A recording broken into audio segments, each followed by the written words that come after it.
지구상에서 아직 국기로서는 일본 국기를 따라가는 국기가 없는 것 같아요. 제일 아름답고 제일 단순하고 사실 파워풀합니다. 근데 하여튼 이 동양 서양이라고 하는 걸 잘 살펴보면 아주 인류 역사상 매우 협소한 지역이에요. 동양이라고 그래 봐야 사실은 우리가 내가 생각하는, 여러분들이 생각하는 동양의 대개의 족보를 보면은 기본적으로 한자 문명권이에요.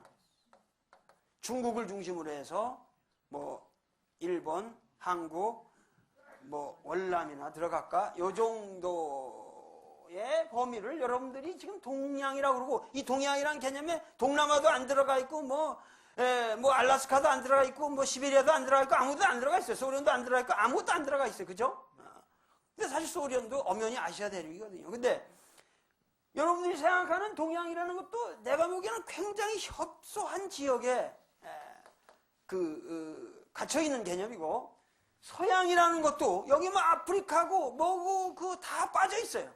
다 빠져 있고, 이 서양이라는 개념도 여러분들이 말하는 서양이라고 하는 것은 기본적으로 영어로 말해서 라틴 웨스트, 이 하나의 서구라파 문명을 중심으로 한 그거밖에는 없다 이 말이에요. 그러니까 인류 문명사를 우리가 동서양으로 얘기한다는 것은 상당히 위험한 거예요. 인류학적으로 본다면은 상당히 협소한 지역의 역사를 가지고 얘기를 하는 건데, 그러나 이 동양서양이라고 하는 것은 어떻게 됐든지 간에 가장 오늘날까지 지속적으로 영향력을 끼치고 있는 문명의 단위라고 보여져요.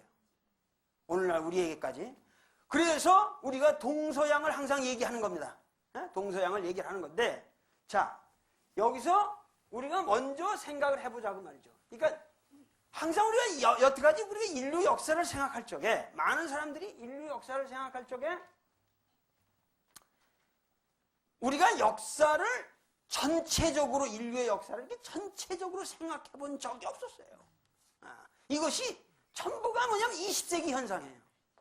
20세기 이전에는 예를 들면 조선 왕조실록을 쓰고 했지만 우리가 통사 강목이다 그런 걸나 조금 이제 나오기 시작하고 이러면 뭐 삼국시대 역사하면 삼국시대에는 이련이는 삼국유사를 쓰면 삼국을 대상으로 썼지. 그때부터 이련이가 그때 시대에 뭐 전 세계사를 생각한다는 꿈에도 없었던 일이고, 생각을 해보세요. 서양도 우리 동양을 전혀 몰랐어요.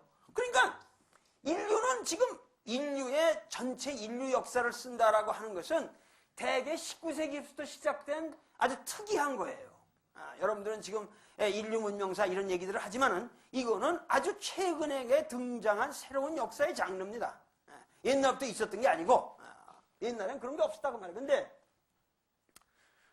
대체적으로 이러한 역사를 볼 적에 나는 여태까지 우리 이 인류사를 얘기할 적에 항상 인류사의 그 관점이 서양인의 관점에서 동양이 이해됐다고 말이에요. 그렇게 될 수밖에 없어요. 왜냐하면 인류 전체라고 하는 이 인류사를 생각한 것이 동양인들이 먼저 생각한 게 아니고 서양 사람들이 먼저 생각한 거기 때문에. 서양 사람들이 먼저 생각해요. 왜냐하면 서양 사람들이 먼저 뭐냐면은 이 과학 문명이 발전하고 이러면서 소위 말해서 이 동양 문명을 어떻게 이 사람들이 쳐들어갈 것이냐 하면서 동양에 대한 관심을 가지고 전 세계 문명사를 자기들은 그 정보 체계를 만들기 시작했단 말이에요. 그러니까 그들이 만드는 그러한 인류사의 관점이라고 하는 것은 항상 그들의 입장에서 그들 중심으로 쓰여져 왔다는 거예요. 그런데 이쪽 동양 문명에 있어서는 이제 동양과 서양을 얘기를 할 적에 나는 뭐냐면은 항상 우리 문명이라고 하는 것은 보편사적으로 쓰여져 한다는 건데, 이 보편사라는 말은 사실은 이게 유니버설 히스토리라고 하는 이 말을 사실 처음 쓴 사람은 헤겔이라는 사람이었는데, 헤겔이라는 사람은 인류의 모든 역사를 저기서 보편사라고 불렀는데, 이 사람이 말하는 보편사는 매우 편협한 자기네 소위 말해서 서구라파 역사 중심으로 쓴 세계를 보는 그런 보편사였단 말이에요. 그런데 나는 이러한 보편사에 대해서 나는 동서양이 기본적으로 동일한 보편사적인 법칙에 의해서 전개되어 왔다. 이렇게 보고 여기에다가 동양에서 내가 지금 저기를 한 게 뭐냐면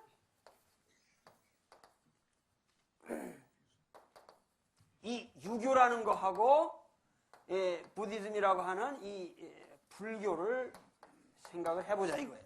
불교를 생각하고 그 다음에 이 서양에서는 처음에 우리가 이 얘기를 할 적에 뭐냐면 서양에서는 뭐냐면 이 기본적으로 헬레니즘이라는 거하고 헤브라이즘이라는 걸 한번 생각해보자 이거예요. 그러니까 여기서 좀 보시면은 이제 동서양의 역사를 이렇게 놓고 보면은 이 부디즘이라고 하는 거, 이 불교라고 하는 것은 기본적으로 어디서 나온 거예요? 인도 문명에서 나온 거죠. 인도 문명에서 나온 거고 유교라고 하는 것은 어디서 나온 거예요? 중국에서 나온 거죠. 중국에서 나온 거란 말이죠. 자, 이 헬레니즘이라는 건 어디서 나온 거예요? 네?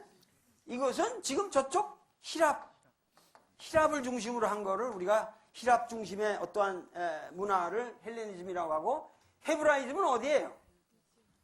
이것은 지금 이스라엘 저쪽 유대민족 중동 쪽이란 말이죠. 중동 쪽에 그쪽을 중심으로 해서 나오는 메소포타미아 이쪽에서 나오는 거란 말이죠. 그러니까 여기서 보면은 둘 다가 비슷한 공통점이 있어요. 뭐냐면은 이 유교라고 하는 것은 대단히 어떠면서 세속적이고 합리적인 걸 추구하죠. 합리적인 걸 추구한단 말이에요. 그런데 반해서 불교는 기본적으로 상당히 종교적인 거죠. 인간의 해탈이라든가 해탈이라고 하는 건 뭐예요? 하나의 초월적인 세계라고 말이에요.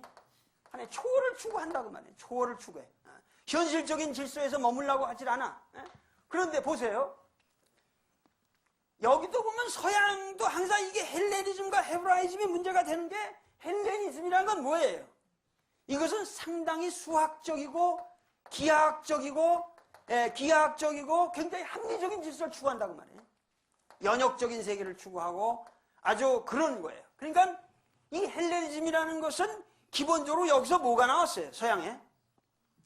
헬레니즘에서 가장 여러분들이 중시해야 할 게 이게 이 수학 기하학이라는 거예요. 그러니까 뭐냐면 서양 과학의 기초는 결국 히랍인들이 만든 수학이에요. 수학의 기초에서 서양의 어떠한 고등한 과학이 나올 수 있었지. 그걸 빼놓으면은 동서양의 과학 문명도 이게 생활과학이라는 어떤 기술과학이라는 측면에서는 전혀 우리 동양이 질 게 없어요. 그러나 명백하게 이 헬레니즘에서는 이 히랍인들은 수학이라고 하는 아주 고등한 사유의 법칙을 발견했다고 말이에요. 헤브라이즘이라고 하는 건 뭐예요?